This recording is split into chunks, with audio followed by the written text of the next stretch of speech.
नमस्कार दोस्तों, आप सभी का स्वागत है आपके अपने ही चैनल अनुज रीना की लाइफ में। ओम श्री सूर्याय नमः। आज रविवार को आप सुनिए रविवार व्रत की प्राचीन कथा।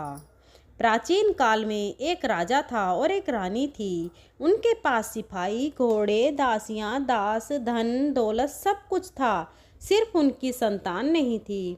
इसी कारण वो दोनों राजा रानी बहुत दुखी रहते थे। संतान प्राप्ति के लिए उन्होंने हर तरह के दान धर्म, धार्मिक अनुष्ठान, जप मंत्र, पूजा पाठ आदि सब किया, लेकिन इससे उनका कोई फायदा नहीं हुआ।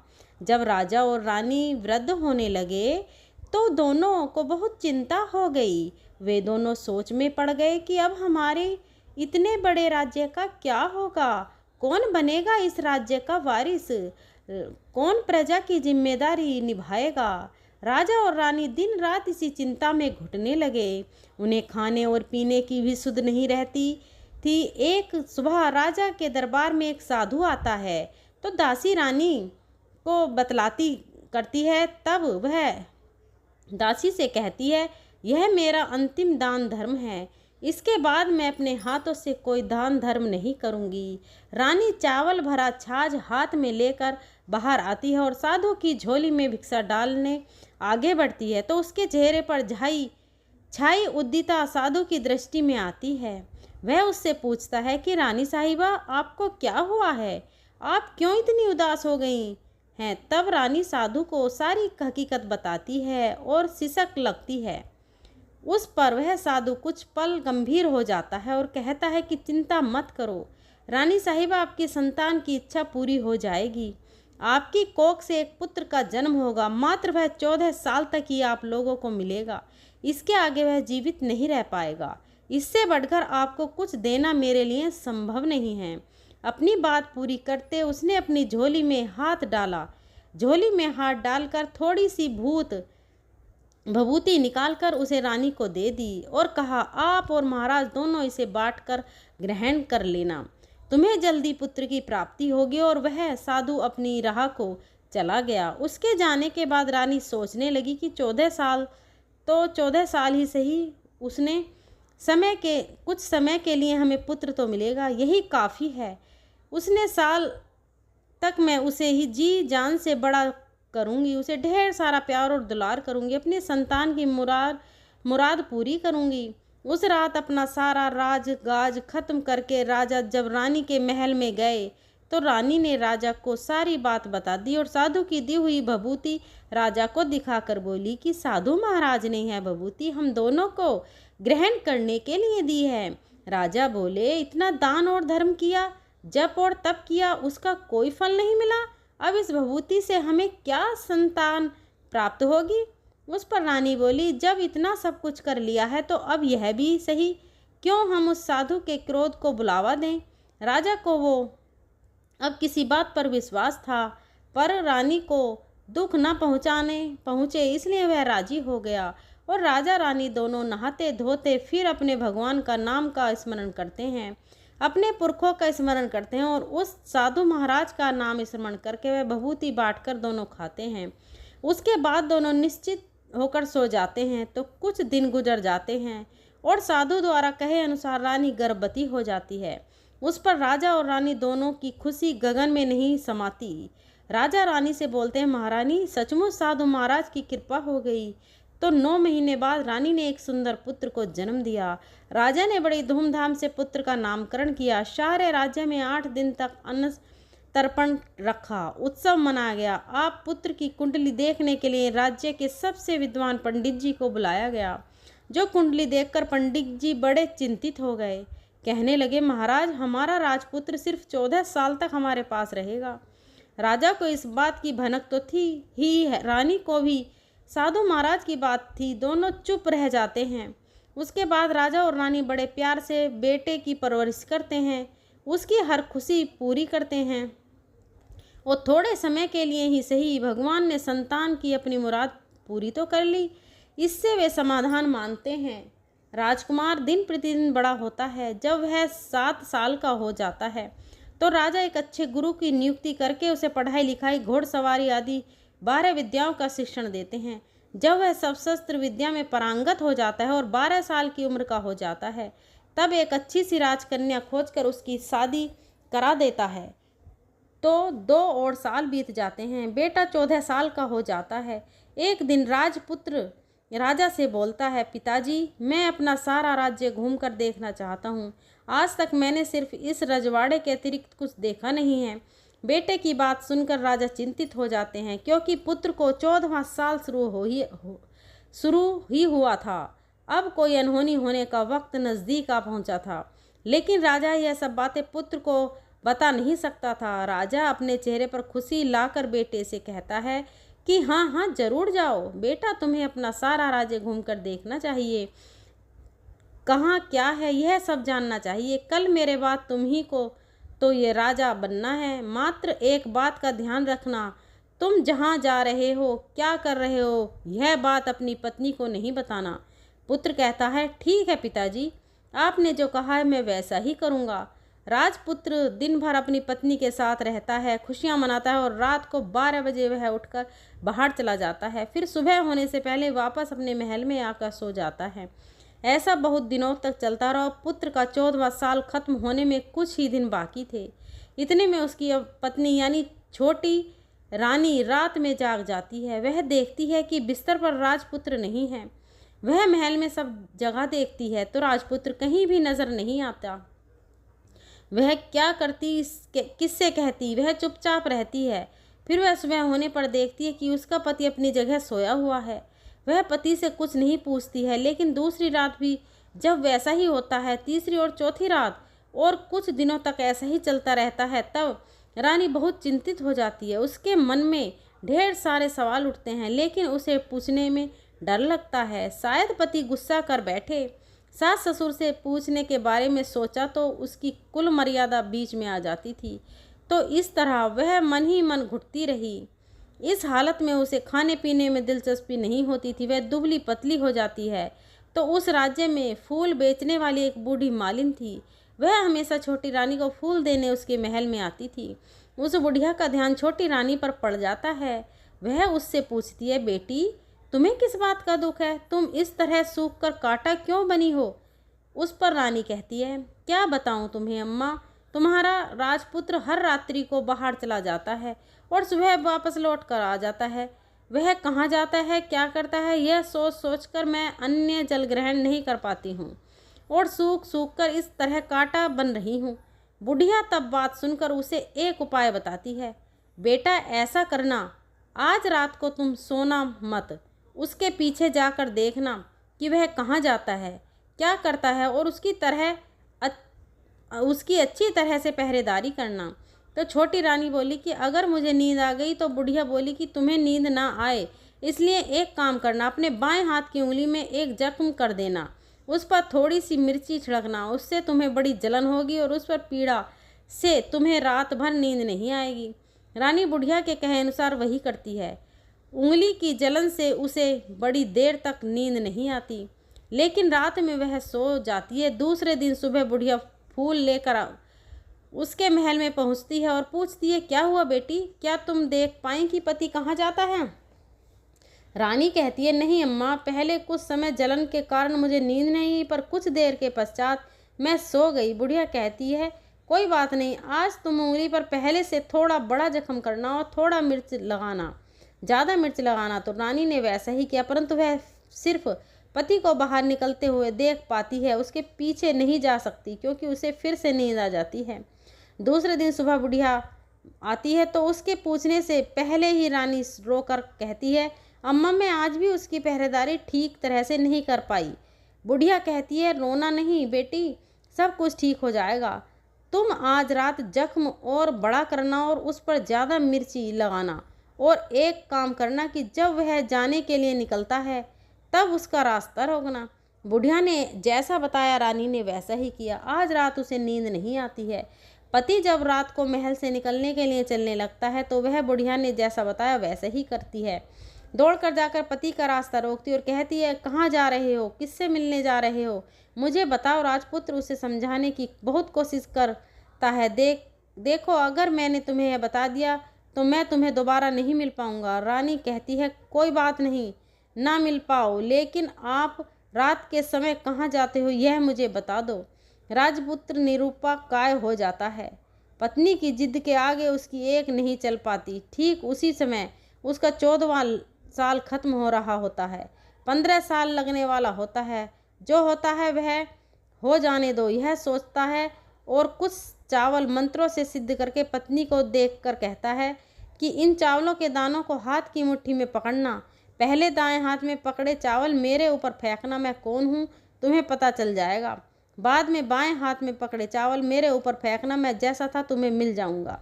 लेकिन यदि तुम बाएं हाथ के चावल मेरे ऊपर फेंकना भूल गई तो मैं तुम्हें कभी नहीं मिल पाऊंगा।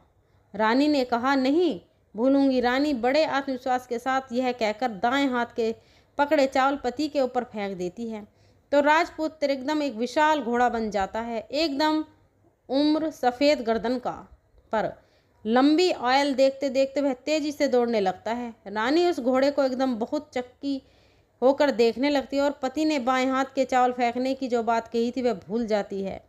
उसकी आंखों के सामने घोड़ा महल से बाहर निकल कर चला जाता है। घोड़ा जो महल से बाहर जाता है तो वापस नहीं आता।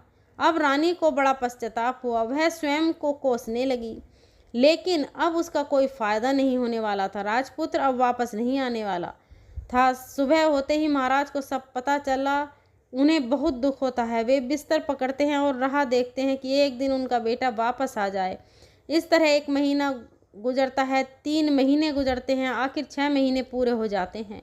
राजपुत्र का कोई अता पता नहीं चलता। प्रधान राजपुत्र को ढूंढने के लिए राज्य के गांव-गांव सिपाही भेजता है, लेकिन उन्हें कोई सफलता नहीं मिलती। इधर रानी अपनी हट के कारण पति गायब हो गया है, यह सोचकर स्वयं को मन ही मन कोसती है और प्रण लेती है कि वह कुछ भी करके पति को ढूंढ कर लाएगी और उसे वापस घर लेकर आएगी। एक दिन सुबह उठकर सास ससुर के महल में जाती है और कहती है कि मैं अपने पति की खोज में जा रही हूँ। महाराज को और क्या चाहिए था, कुछ भी करके उनका बेटा उन्हें वापस मिलना चाहिए। बहू को जाने की अनुमति देकर कहने लग गई, बेटी तुम्हें जो चाहे वह करो, जहाँ जाना है वह जाओ, लेकिन हमारे बेटे को वापस लेकर आओ। अब रानी अपना शाही भेष बदलकर एक सेठानी बन जाती है। कुछ दासियों को, कुछ नौकरों को साथ लेती है, कुछ सामान साथ में लेती है और राज्य की सीमा पर जाकर वहाँ एक भोजनालय खोल देती है। वहाँ आने वाले सब यात्रियों को खाना मुफ्त में देने लगती है। मात्र एक शर्त रखी कि खाने वाले को उसकी देखी हुई कोई अजीब चीज़ उसकी मालकिन को यानी राजकन्या को बतानी पड़ेगी। तो वहाँ आने वाला हर नागरिक अपनी तरफ से मैंने यह देख, मैंने वह देख कहकर वहाँ से मुफ्त खाना खाकर जाता था। परंतु रानी को जो बात चाहिए थी वह अब तक नहीं मिली थी। ऐसे ही कुछ दिन बीत गए तो रानी के महल में फूल लेकर आने वाली बुढ़िया की एक बेटा और बहू थे। उनका एक छोटा बेटा था, यानी बुढ़िया का एक पोता था। तो बेटा और बहू सुबह काम के लिए निकलते थे तो पोते को संभालने की जिम्मेदारी बुढ़िया पर रहती थी। दिन भर पोते को संभालती थी। एक दिन बुढ़िया को पान खाने की आदत थी तो पान लगाने के लिए चूना चाहिए था। वह उसे तैयार करने के लिए सीपी लेकर आई। इन सीपी को भूनने के लिए गोबर के कंडे चाहिए थे। कंडे इकट्ठा करने के लिए वह बांस की टोकरी लेकर चरवाहे के मैदान में गई। वहाँ बहुत सारे कंडे थे। उन्हें जमा करते करते उसे घर आने में अंधेरा हो गया। इस ओर शाम होते ही काम से वापस आकर बेटा और बहू घर पहुँचे तो देखा कि बच्चा घर पर अकेला है और रो रहा है। वे दोनों गुस्से से लाल पीले हो गए। इतने में बुढ़िया आ पहुँची। बेटे ने पूछा, पोते को घर अकेला छोड़कर कहाँ गई थी? बुढ़िया बताने लगी, मैं गोबर के कंडे इकट्ठा करने गई थी। इस पर बेटा बोला, दोबारा बच्चे को अकेला घर पर छोड़कर यदि कहीं गई तो मैं तुम्हें बहुत पीटूंगा। बुढ़िया कहने लगी, नहीं बेटा, फिर कभी ऐसा नहीं करूँगी। लेकिन दूसरे ही दिन वह बात भूल गई और फिर चरवाहे के मैदान में कंडे इकट्ठा करने चली गई। शाम को जब बेटा और बहू काम से वापस लौटे तो देखा कि बच्चा घर पर अकेला है और रो रहा है। अब उसके बेटे की सहन शक्ति खत्म होने लगी और बूढ़ी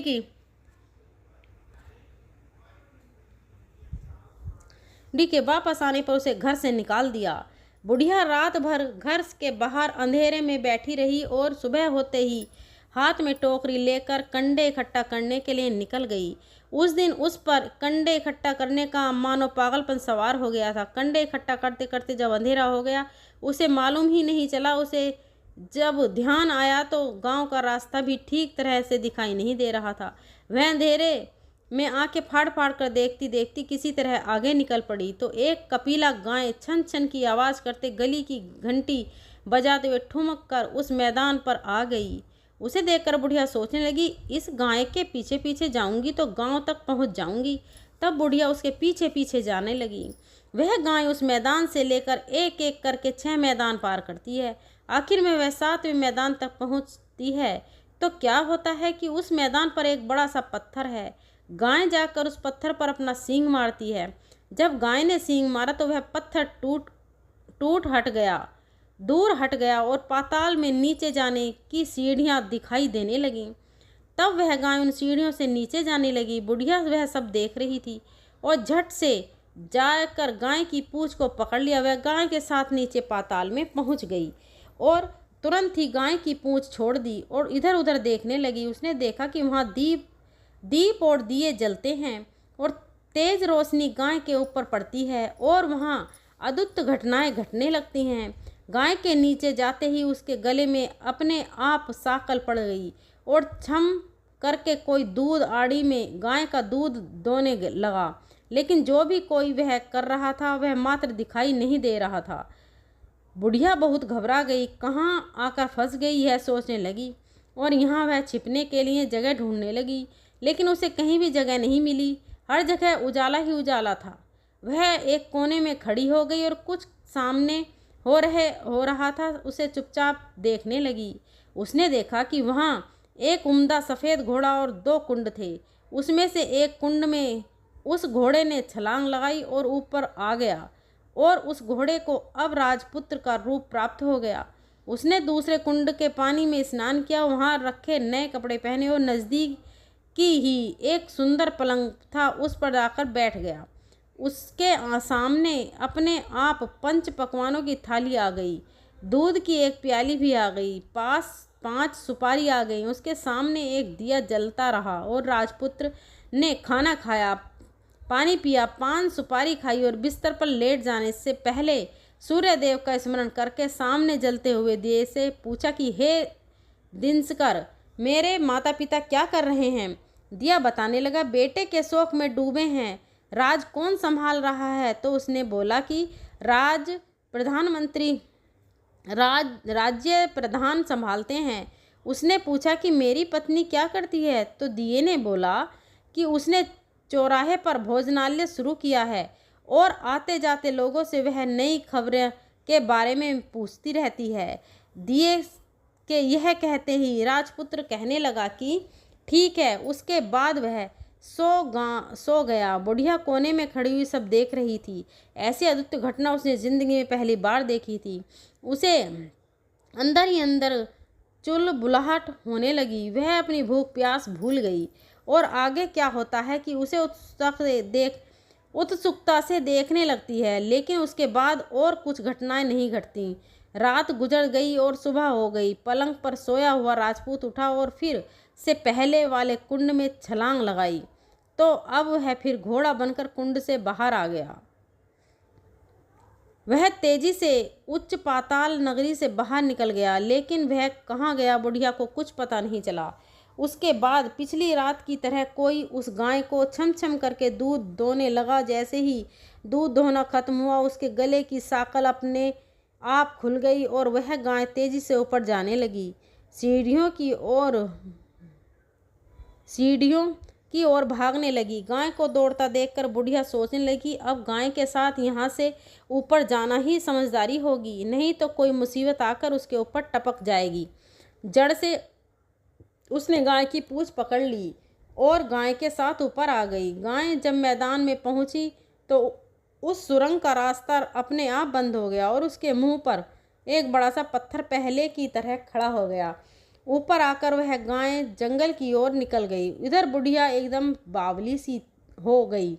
उसने पाताल नगरी में जो कुछ देखा था वह जल्द से जल्द किसी और को बताने के लिए उतावली हो गई।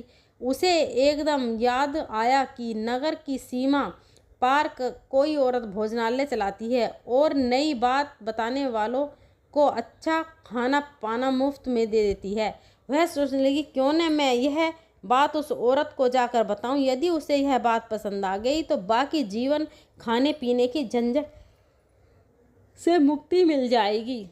बुढ़िया ने मन में तय किया और तुरंत उस भोजनालय के द्वार पर टंगी नगाड़े के सामने खड़ी हो गई और जोर जोर से नगाड़ा बजाने लगी।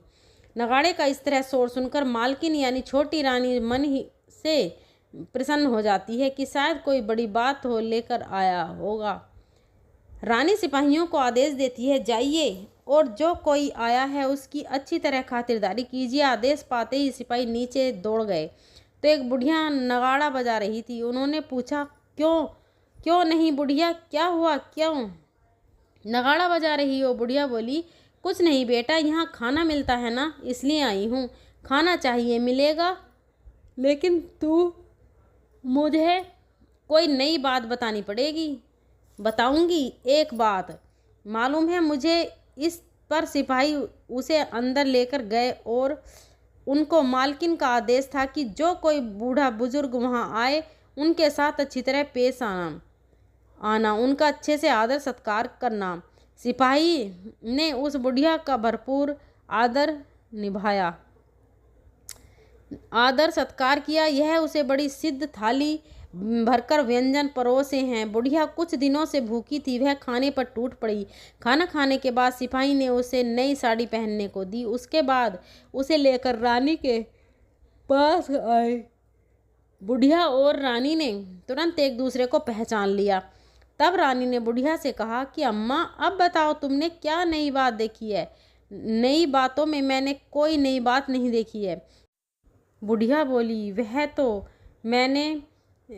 मेरे पास खाने के पैसे नहीं थे, इसलिए मैंने झूठ कहा और नगाड़ा बजाया। रानी ने कहा, अम्मा घबराना नहीं, मैं किसी को तुम्हारा नाम नहीं बताऊंगी। फिर भी बुढ़िया ने कहा कि मेरे पास कोई नई बात नहीं है। इस पर रानी ने उसे कहा, देखो अम्मा, यदि तुमने मुझे वह नई बात नहीं बताई तो जिंदगी भर तुम्हारी देखभाल करूंगी और तुम्हें रानी माता की तरह रखूंगी। अब बुढ़िया बताने को तैयार हो गई। उसने जो कुछ उस चारगाह वाले मैदान पर देखा था वह सब कुछ कुंवर रानी को बता दिया। बुढ़िया की वे बातें सुनकर कुंवर को यकीन हो गया कि वह राजपुत्र उसी का पति है। वह तुरंत बुढ़िया से कहने लगी कि अब माँ मुझे उस जगह पर ले चलो।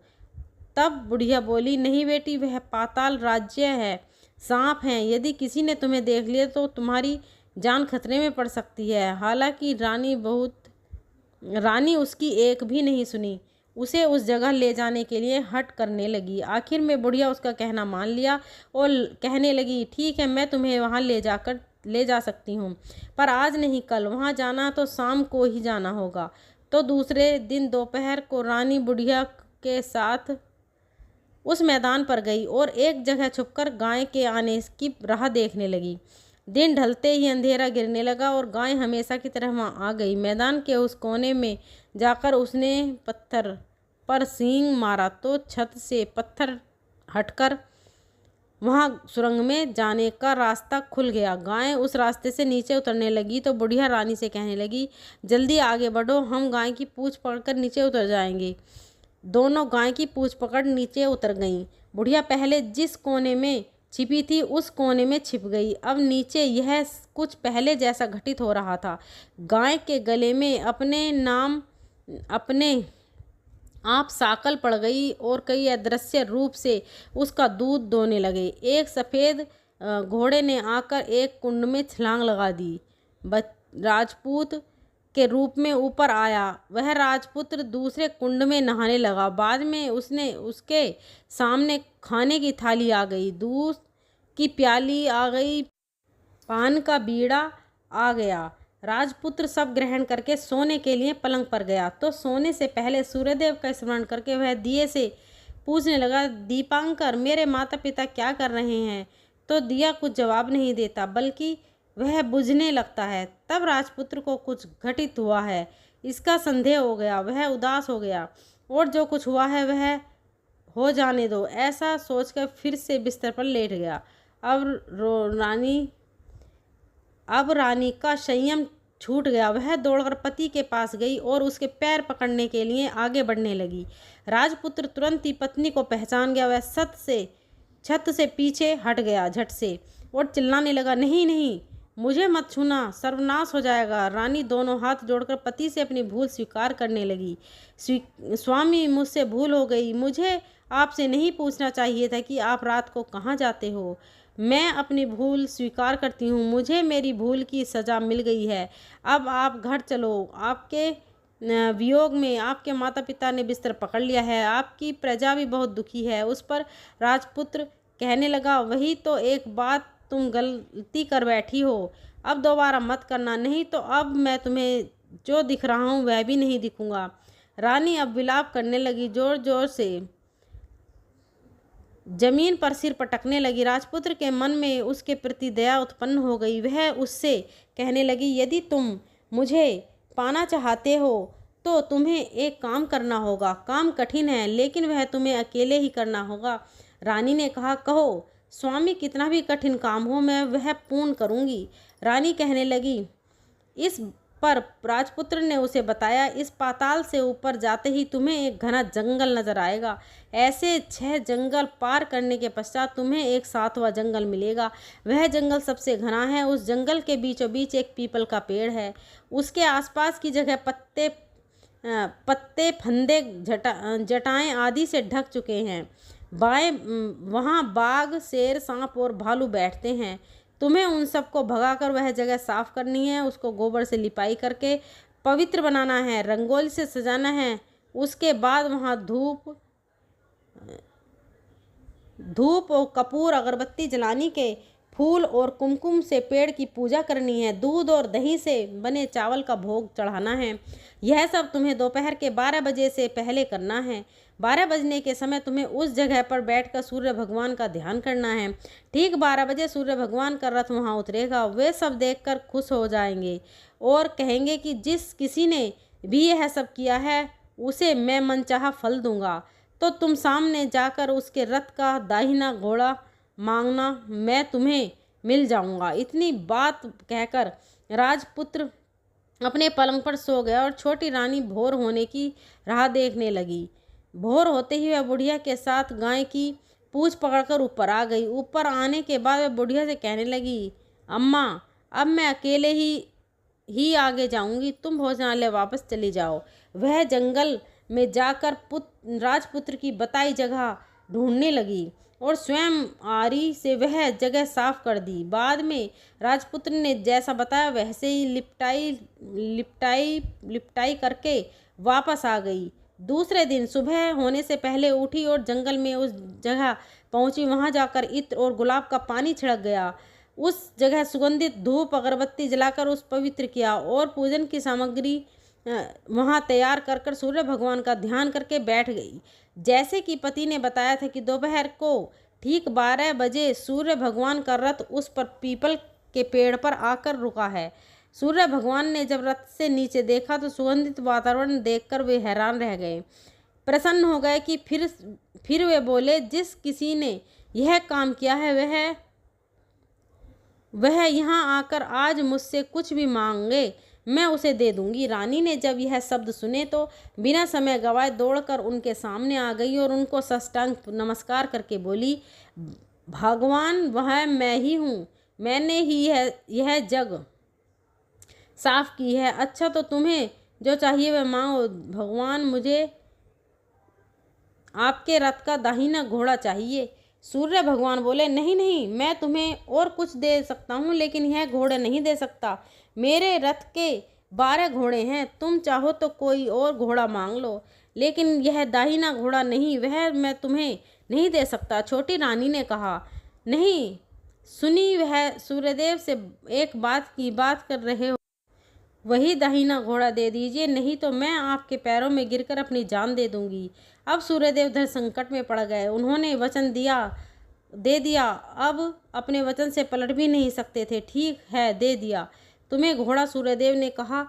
फिर एक बात और, फिर कहीं देखो, मैंने तुम्हें घोड़ा दे तो दिया, लेकिन वह तुम्हें यहाँ नहीं मिलेगा, तुम्हें उसे पाताल में जाकर लाना है होगा। रानी बोली, पाताल में ही क्यों भगवान, मैं उन्हें पाने के लिए कहीं भी जा सकती हूँ। रानी का को वचन देकर सूर्यदेव अपने मार्ग में चले गए और इधर रानी जंगल से अपने भोजनालय में आ गई।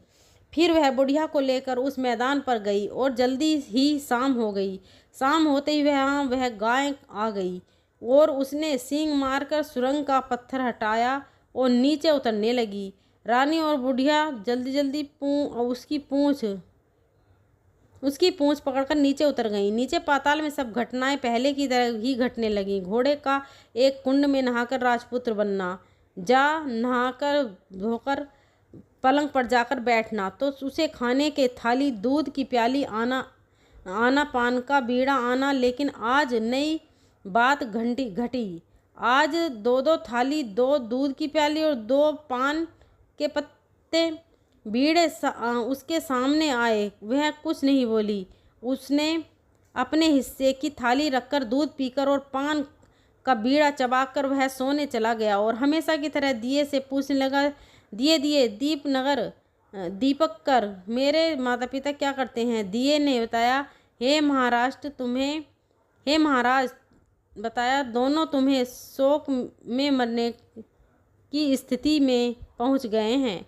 ऐसा झट से उसकी आंखों में आंसू टपकने लगे। फिर वह पूछने लगी, दीपंकर, मेरा राज्य कौन चला रहा है? तुम्हारा राज्य प्रधान चला रहा है और वह सब कुछ हड़प चुका है। वह प्रजा पर बहुत अत्याचार कर रहा है। यह सुनकर राजपुत्र को बहुत गुस्सा आया। वह गुस्से से अपनी मुट्ठी भेजने लगा। अब वह पूछने लगा कि दीपंकर, मेरी पत्नी क्या कर रही है? अब दिया कुछ नहीं बोला और चुप रहा। अब रानी का संयम जवाब दे गया। वह दौड़कर पति के गले लग गई। अब मैं तुम्हें मिल गया, राजपुत्र ने कहा।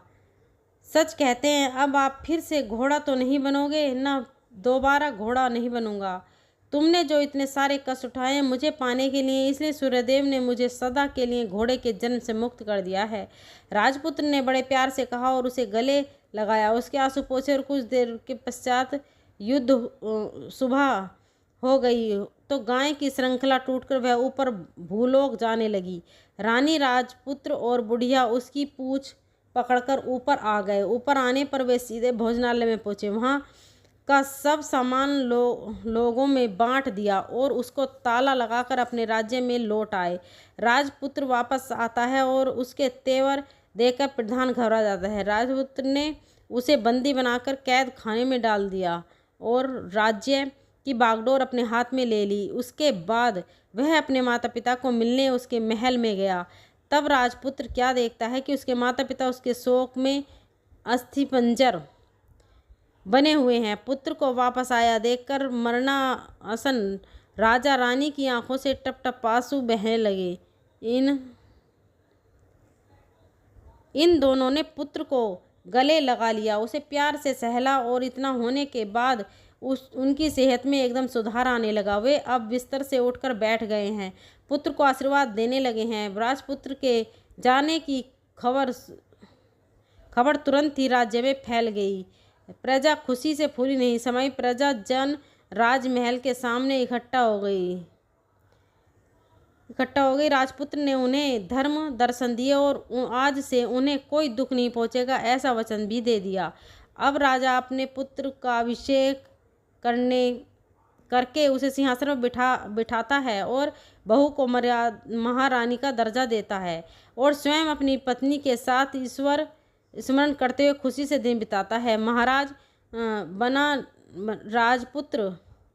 राजपुत्र अच्छी तरह से राज्य चलाने लगा और अपनी पत्नी के साथ सुख शांति में जीवन व्यतीत करने लगा। उस बुढ़िया को रानी ने अपने ही पास रख लिया और उसकी अच्छी तरह से देखभाल करने लगी। बुढ़िया और उसके बुढ़ापे के दिन खुशी से गुजरने लगे। प्रेम से बोलिए सूर्य नारायण भगवान की जय। आपको आज की कथा कैसी लगी कमेंट करके ज़रूर बताएं और अगर पसंद आई हो तो अपनी फ्रेंड फैमिली में शेयर करें और हमारे चैनल अनुज रीना की लाइफ को सब्सक्राइब करें। बेल आइकन ज़रूर प्रेस करें ताकि आने वाली सभी वीडियो की नोटिफिकेशन आपको मिल सके। धन्यवाद।